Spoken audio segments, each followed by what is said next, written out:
Ok. Agora eu tô organizando os embolos para comer o bolo, para cantar os parabéns e comer o bolo. É engraçado porque aqui sempre eu falo isso. Primeiro come o bolo, depois come a comida. Primeiro come o arroz doce, primeiro come doce, depois come o sal.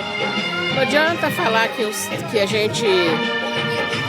Quer dizer, isso é o nosso costume, não é uma besteira achar que a gente saboreia melhor o açúcar depois do sal, mas eles não estão nem aí. Eles comem agora o doce.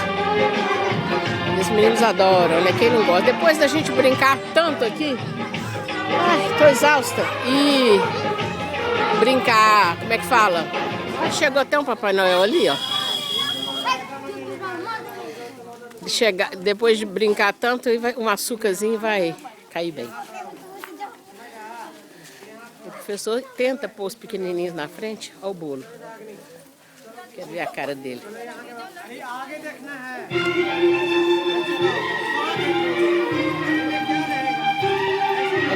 Sempre ele fazendo tudo. Muito bem! Uau! Uau! No,